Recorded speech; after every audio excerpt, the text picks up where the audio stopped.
এটা হচ্ছে ধান সিদ্ধ করার তাওয়ারে। বাংলাদেশের মানুষ কৃষি নির্ভরশীল, আর এখানে বেশিরভাগ চাষাবাদ হয় গ্রামে। আর আজকে আপনাদেরকে দেখাবো কিভাবে মাঠ থেকে ধান এনে সিদ্ধ করে এবং মাঠে চাষাবাদ হয়। এই পাশে আপনাদেরকে একটু দেখাই আমি। এটা দিয়ে হচ্ছে ধান নেয়, এটা দিয়ে ধান নেয়, মানে ধান গোড়া সহকারে কেটে এনে এটার উপরে ধরে ধরে নেয়। এটা অনেক আগে আগে এগুলা দিয়ে নিত, কিন্তু এখন মরার কল বাইরে হয়েছে, মেশিন, ওগুলা দিয়া এখন ধান নেয়। কিন্তু ওগুলা দিলে টাকা লাগে, আর এটা এটা তো নিজেরাই নিতে পারে। আর হচ্ছে পাওয়ার টিলার। আর এটা হচ্ছে এপাশে হচ্ছে চর। চর এখানে ধান করা হয়, আর এদিকে পুরোটাতেই ধান এনে এখানে শুকায়, ওখানে সিদ্ধ করে। সব মিলিয়ে ভালোই লাগে। গ্রাম আসলে শান্তির জায়গা। গ্রামের মাঠ ঘাট দেখতে বেশ ভালোই লাগে। আর এইদিকে ধান পেকে গেছে, আর ধান কাটবে কয়েকদিনের মধ্যেই। এটা দেখে চেনা যায়, এটা হচ্ছে আমাদের সেই গ্রামের মনকে মন ধান এটার ভিতরে করে সিদ্ধ করে। আর এটাই সেই তাওয়া।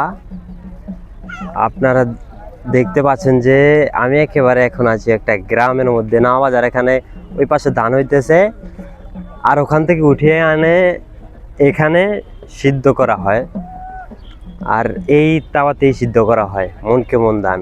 কৃষকের ক্ষয়ক্ষতিটা এখানেই হয়। এই যে ধানগুলা একেবারে পড়ে গেছে, এখন যদি বৃষ্টি হয় ধানগুলা নষ্ট হয়ে যাবে।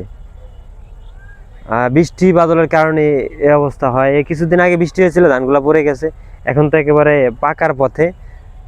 আর এভাবেই লস হয় কৃষকদের।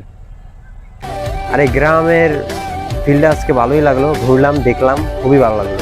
এই দিকে আরেকটা জিনিস দেখে বেশ ভালোই লাগলো। দেখতে পেলাম যে ড্রোন উড়াইতেছে, কিন্তু ওরা বেশ ভালোভাবে উড়াইতে পারতেছে না, কারণ ওরা একেবারে নতুন ছিল।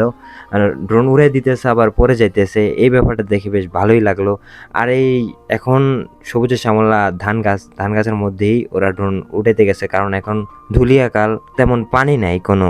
আর এইদিকে বড় ভাইরা গানের আড্ডায় মজে গেছে, সবাই গান গাইতেছে, যে যার মতো করে যেটা ভালো লাগছে এখানে করতেছে। এগুলা দেখে বেশ ভালোই লাগলো। সবুজের মধ্যে চারদিকে ধান ক্ষেত, আর ধান কিছুদিনের মধ্যেই আসবে, তারপরে ধান সিদ্ধ করবে।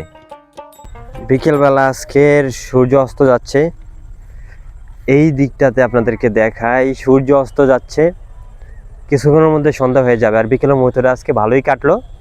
আজকের বিকেলে এই ঘোরাফেরা, ধান সিদ্ধ করা থেকে শুরু করে সবকিছু দেখে কেমন লাগলো এবং গ্রামের দৃশ্যগুলো দেখে কেমন লাগলো অবশ্যই আপনারা কমেন্টে জানাবেন এবং লাইক দিয়ে আমার পাশে থাকবেন। আজকের মতো আমি এখানেই শেষ করছি। দেখা হবে অন্য কোনো ভিডিওতে। আসসালামু আলাইকুম।